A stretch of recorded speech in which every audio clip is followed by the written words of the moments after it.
Tear gas fired at university students' protest.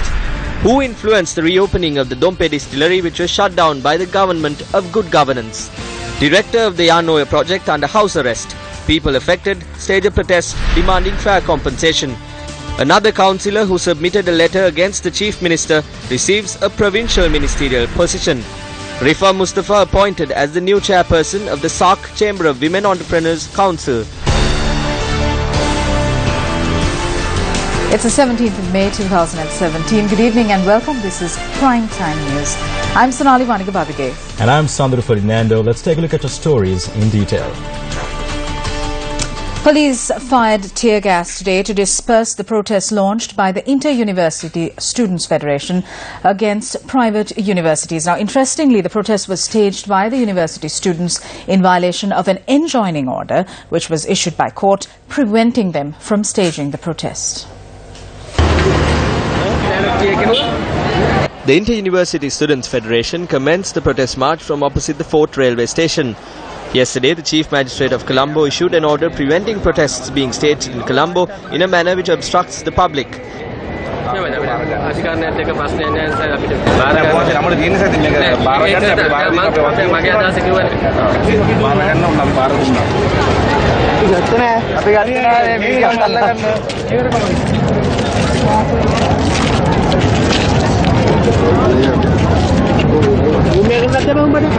Heavy traffic congestion was reported in the Fort and Slave Island areas due to the protest which was staged in violation of the enjoining order.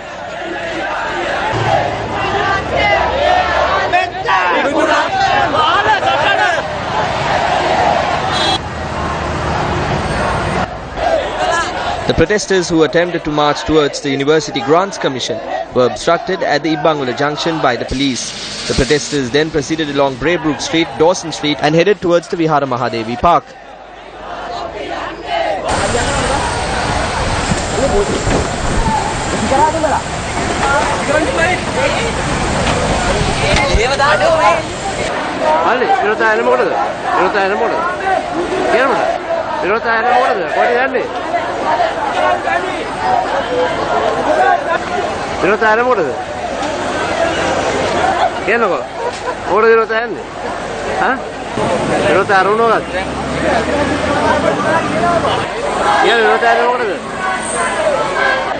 The police blocked the road once again near the Vihara Mahadevi Park and informed the students of the court order.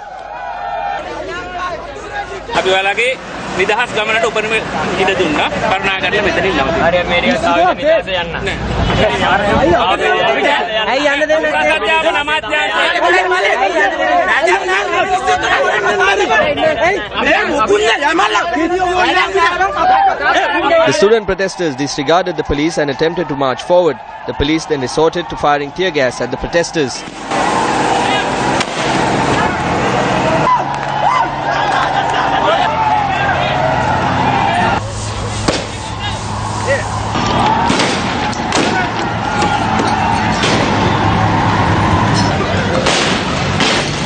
The police fired tear gas once again as the protesters were attempting to reorganize.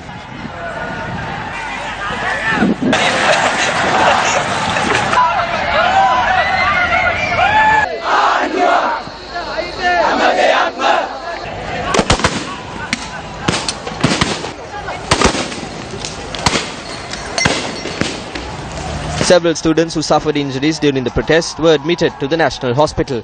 Heavy vehicular congestion was reported in the surrounding areas due to the protest.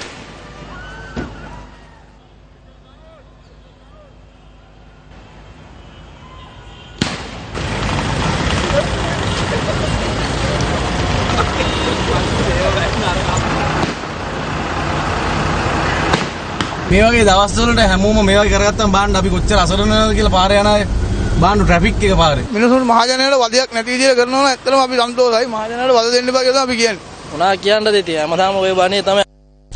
Individuals who are losing their lands because of the Yano oil project engaged in a protest today surrounding the office of the director of the project. Now, although attempts were made to commence the final stage of filling water into the project last night, it was abandoned due to public protests. The protesters point out that even though the development work is advancing at a rapid pace, the residents of 15 villages in the Gomaran Kadwala and Horopatana divisional secretariat areas who are losing their lands to the project are yet to receive compensation. The protesters trapped the project director in his office and demanded for adequate compensation.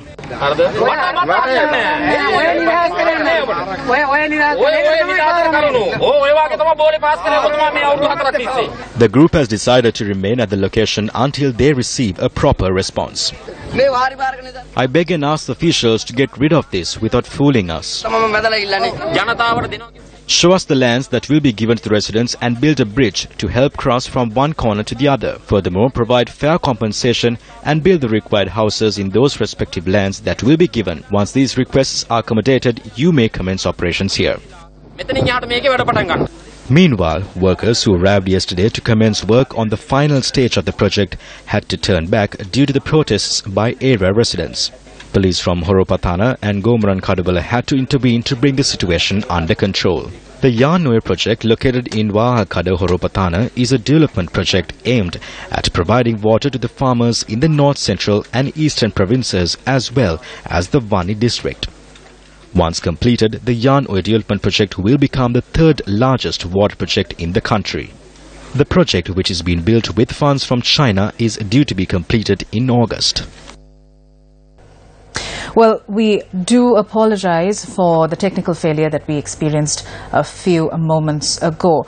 Now, on to one of our headline-making stories tonight. A distillery in the Dumpy area, which was sealed shut as soon as the government of good governance came into power, has once again begun operations with effect from the 1st of January. The distillery, owned by Hingorana Distilleries Private Limited, supplies mainly to the W.M. Mendes company. W.M. Mendes is currently owned by a group of companies operated by Arjuna Aloysius, the son-in-law of former Central Bank Governor Arjuna Mahendran. The distillery, located down Jayanti Road in Imbulwela, Dumpy, was previously owned by Deputy Minister of Plantation Industries Lakshman Vasanta Pereira. According to the Deputy Minister's private secretary, the distillery was sold off several years ago. The distillery was sealed in July 2015 for the non-payment of taxes amounting to 27 million rupees. However, a license has been issued once again which allows the distillery to produce spirits using wheat flour with effect from the 1st of January.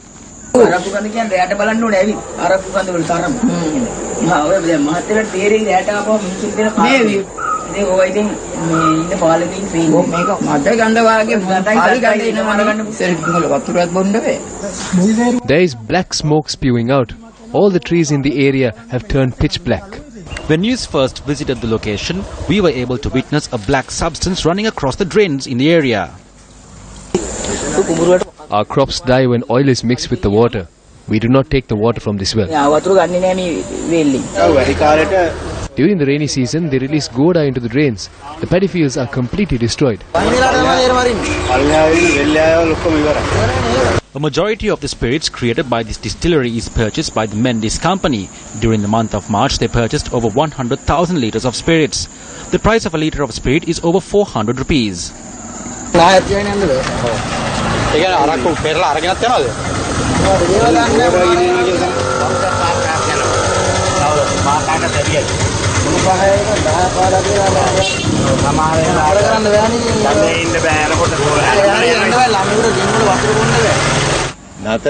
We were happy when they stopped this. We were happy that the government was doing something right. Who can we tell this to?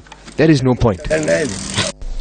Dr. Nandalal Veerasinghe, Deputy Governor at the Central Bank, says a more rule-based, transparent hybrid system is required for the issuance of government securities. And today was the 7th day that he testified before the Commission.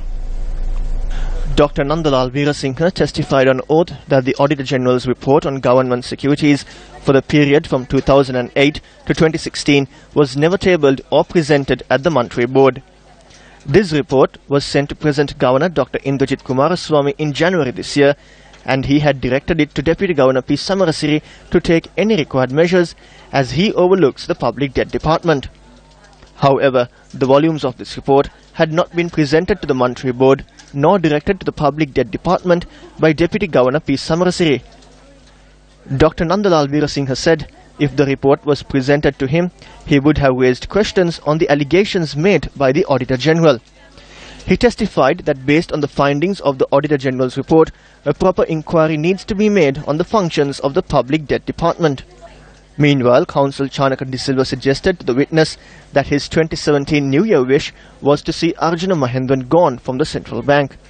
Refusing to accept this claim, the witness said that his New Year's wish that he announced at the Economic Research Department party was for the Central Bank of Sri Lanka to regain its prestige and reputation. He also rejected the accusation that he had ill will and malice against Arjuna Mahendran. Counsel Chanaka De Silva also accused the witness of instructing officials to take down Arjuna Mahendran's name from the list of former governors mentioned in the central bank website. Denying such actions, the witness challenged the counsel to prove this claim. Dr. Nandalal Veerasinghe testified that since the 27th of February 2015, the method of raising funds via direct placements for treasury bonds was not used. For the second time this week, journalists and outside personnel were asked to leave the commission premises as evidence was being recorded in camera. The evidence was in relation to the IMF World Bank draft report on recommendations on the future issuance of treasury bonds, which was examined from Dr. Nandalal Veerasinghe, and the evidence of Dr. Nandalal Veerasinghe was once again examined in camera today. Shop Inquiry, I'm Zulfik Farzan for News First. During a media briefing held today, advisor of the Voice Against Corruption, Kirthi Thenakon, shared these views on evidence presented to the Presidential Commission yesterday. A letter by Finance Minister Ravi Karunanayake has been submitted as evidence. This does not contain a date, nor does it contain the name of the central bank governor to whom it is written to. This letter has been written under the Finance Ministry's letterhead. Issuing such a letter is a violation of the monetary laws. The letter starts by saying to whom it may concern. This letter instructs to obtain a sum of 25 billion rupees through the sale of bonds. They are trying to prove through this letter that the governor and Minister Malik Samaravikrama and Kabir Hashim, who have no involvement in this process, are also linked to this. Recently, we saw a sensitive document prepared by the IMF and the World Bank being placed before the Commission as evidence. Presenting such a confidential document is a clear breach of the monetary laws and the Banking Act. This act is being done by individuals who continue to operate from within the central bank. The mastermind behind the central bank bond scam continues to serve in the central bank. He is the individual who manipulated the technicalities behind this scam. The central bank governor has been unable to at least launch a disciplinary inquiry against this individual.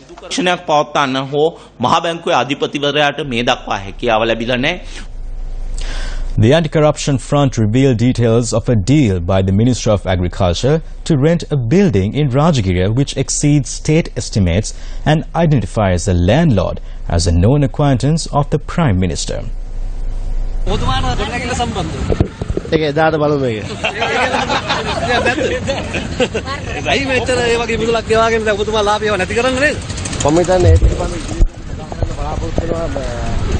During a media briefing held yesterday, the Anti-Corruption Front revealed the letter sent by the Secretary to the Prime Minister to the Economic Management Subcommittee in order to obtain this building on rent.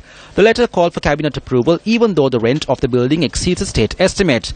The letter also noted that there is no other suitable location for the ministry. The cabinet paper for the agreement was prepared on the 17th of February 2016. Cabinet approval was eventually granted on the 10th of March 2016. The documents pertaining to cabinet approval were also revealed during this media briefing. It has been 13 months since the state began to rent the number 288 building in Rajagiriya, owned by the DP Jayasinghe group of companies. The Prime Minister should be held responsible because he prepared the cabinet paper. This building has been selected without a proper tender procedure, and for the past 13 months they have been paying rent. That total sum paid as rent exceeds 633 million rupees. Providing the people's money to a friend of his for a building that is just there is a fraud. We have also received information that the monthly electricity bill for the building for the past 13 months, which comes up to 1.3 million, has also been paid by the state. This is a complete scam.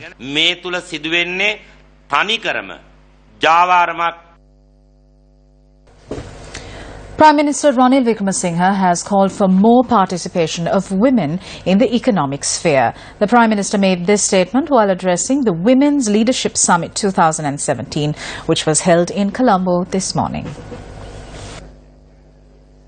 The summit was organized by the SAARC Chamber of the Women Entrepreneurs Council and was attended by members of the government and delegates of the SAARC region.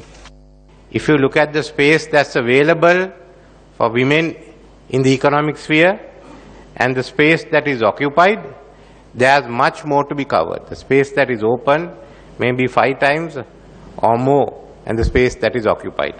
We are one of the least integrated regions in the world, and our integration even in the world economy is limited. South Asia has a good future. If you look at 2050, Pakistan, India, Bangladesh will have a tremendous growth in population. So is Myanmar and Indonesia. On the other hand, East Africa, parts of West Asia. So this is where the growth is. But to benefit from that growth, we have to ensure that we are fully integrated and each of our national economies can also respond to the challenge. In that, we have to ensure that women are given, have the right, not given, have the right to ensure that they have full participation in the economy, and it is that opportunity that will propel growth. Rifa Mustafa was appointed as the new chairperson of the SAARC Chamber of the Women Entrepreneurs Council today. Mustafa was handed over the leadership of the council by the outgoing chairperson Shaista Parvez Malik of Pakistan. The mantle of leadership has returned to Sri Lanka to take over, and it is with great pride and privilege that I take over the baton of leadership, and I am honored by the trust placed in me. I strongly believe that the initiatives taken by SWEC in developing and promoting women entrepreneurship in the region are numerous. Over the years, I am sure you will all agree that women have proved to be the engine of growth, and their interests should be incorporated into the national agendas of each of the SAARC countries. Rifa Mustafa is also the president of the Women's Chamber of Industry and Commerce in Sri Lanka. State Minister Sujiva Senasinghe, who spoke of his political frustration recently, emphasized the need for the United National Party to be strengthened. Senasinghe was speaking at an event to declare open a new office in Malabar today. Creating a row with the party will not hurt Ranil Wickremesinghe or anyone. So if this happens and you don't react to that objection, all of us will get affected by it. There's a saying in English for this: comply and complain. This is something which has been accepted around the world. We must do what has been asked and then show whatever objection we have. We must show that there is an issue within the party. That is how we can win this battle.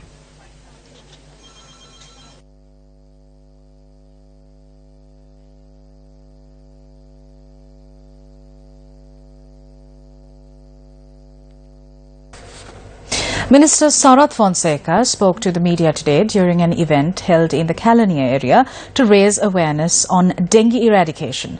The minister faced questions relating to recent voices of discontent within government. Several deputy ministers have begun to air their grievances regarding the good governance government. Are you disappointed?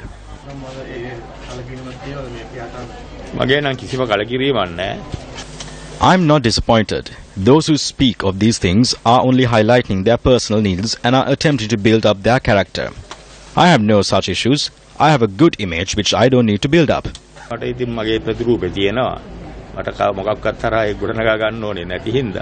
UNP parliamentarians are saying that this is a cheap government. As I said earlier, people make such comments when they cannot accomplish personal goals. There's no point in reprimanding the government for this.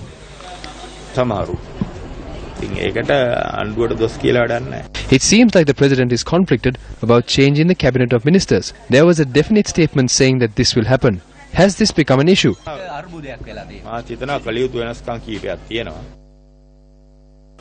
also believe that there are some changes that need to be made.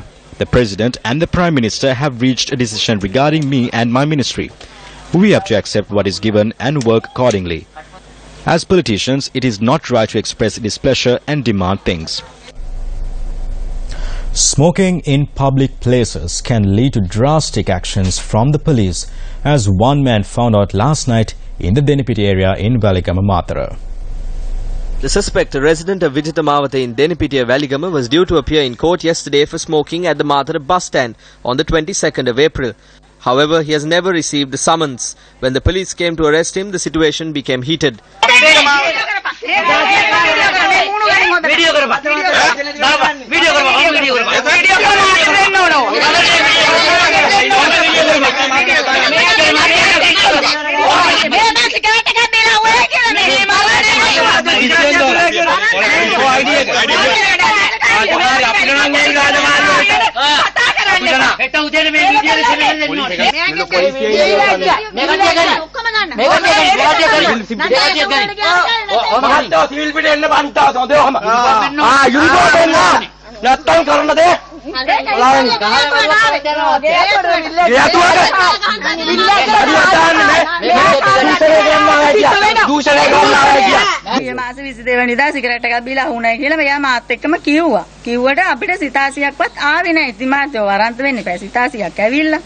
මම කිව්වා සිතාසි එන්න නම් ඇවිල්ලා නම් මම දන්නවනේ මමනේ ගෙදර ඉන්නේ මමනේ ඒක ගන්න කියලා. නෑ නෑ උඹේ මහත්තයට වාරාන්ත වෙලා තියෙන්නේ කිය එහෙමම කියලා මේ ගෑනිට කිය මට ගන්න කියලා. මං කෝ ඊට පස්සේ එහෙම ගෙනියන්න දෙන්න බෑ. ඊට උදේට කිව්වොත් නැතේ කියලා අපි මොනව කරන්නද ඇහුවා. Today, several policemen have arrested the individual and produced him before the Mathura Magistrates Court. He has been remanded for 2 days. Loss due to bond scam exceeds 11 billion. Fraudulently earned money invested in the Calcutta Distillery. Funds also used to purchase shares of banks and other businesses. Those responsible remain at large. Suspect arrested in the nude for smoking in public.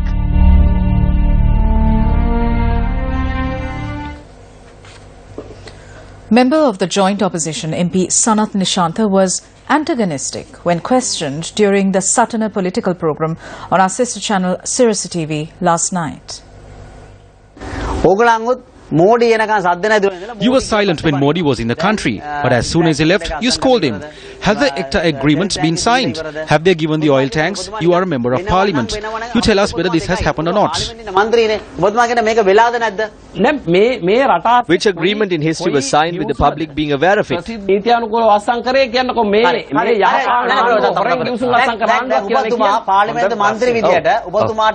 As a parliamentarian, you have a right to pose questions before parliament begins. Have you submitted such a question? Have you questioned the foreign minister or the prime minister?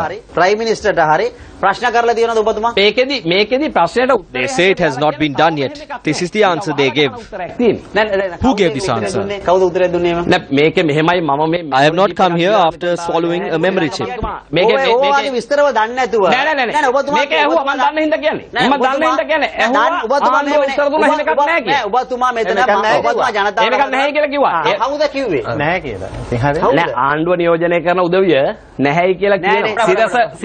There is an issue about the composition of the Satana program.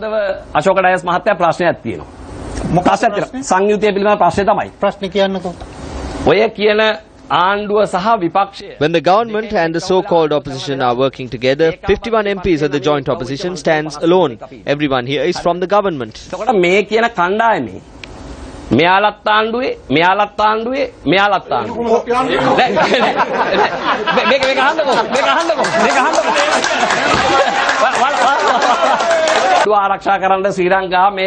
Sirasa may attempt to safeguard the government, but what happens is that Sirasa will take the hit.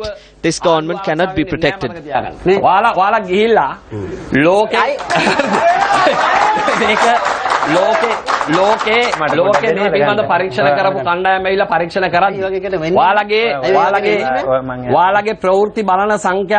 Look at the amount of people who watch your news. Compare it with your competitors and take steps if you want to protect this media institution. Let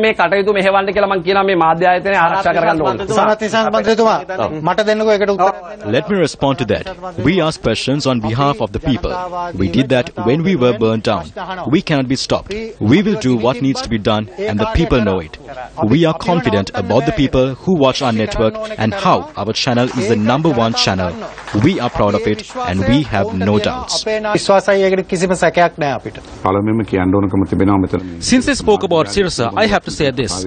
As someone who associates thousands of farmers, I can say clearly that Sirasa is a media channel that portrays the issues of the farming community in the correct light. Even today, the farmers say, let's tell Sirasa when they face an issue. We want to thank Sirasa first of all for organising such impartial debates for an extended period of time. Even we don't like Sirasa that much, but that is because they speak fearlessly and independently, so we have to give them that respect. Parliamentarian Swapna Shanta, who inquired into the viewership of News First, is an individual who lost his party membership for criticising and openly denouncing the party leadership during a television programme. In August 2016, the SLFP Central Committee decided to temporarily suspend the party membership of Swapna Shanta. He was eventually summoned before the party's disciplinary committee on the 1st of April. Swapna Shanta has also been arrested on a number of occasions. He was remanded on the 16th of October 2015 in connection to a bomb attack on a police station in 1999 and attempted manslaughter. He was remanded as guarantors were not able to disclose their income statements. He was also arrested for attacking an election stage and threatening an individual during the campaigning for the presidential election.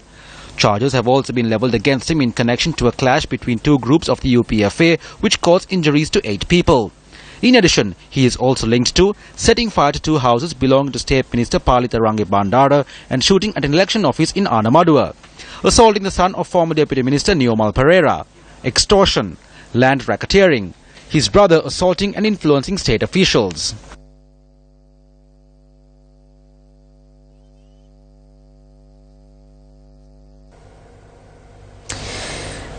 Still in local news, 2 new provincial ministers of the North Central Province took oaths today.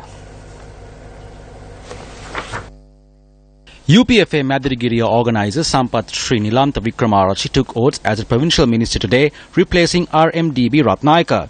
Sampath Srinilantha Wickramaratne was appointed as North Central Provincial Minister of Agriculture, Agro-Products Marketing, Animal Production, Animal Health, Fisheries and Housing Affairs. Meanwhile, Sarath Ilangasinghe took oath as the new North Central Provincial Minister of Irrigation, Land, Rural Development and Women Affairs. Ilangasinghe was appointed to this ministry after SB Semasinghe, who was serving as the subject minister, was removed from his post. A letter signed by 17 councillors of the United People's Freedom Alliance was handed over to the governor of the province recently. The letter requested SM Ranjit be appointed as the chief minister of the province, as he is endorsed by a majority of the councillors. Sarath Ilangasinghe, who was sworn in today, was one of the councillors to sign this letter. I joined the Chief Minister to provide a service to the people of this province. The present Chief Minister is a very talented Chief Minister who has not done any injustice to anyone.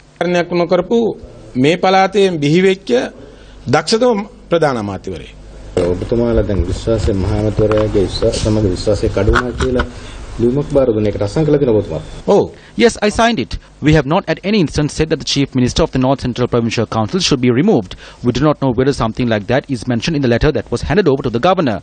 That is why we took steps against that. 5 out of the 17 came to me and swore that they have not provided affidavits. We have all contested under the betel leaf under the UPFA. We will not accept the joint opposition in the Provincial Council.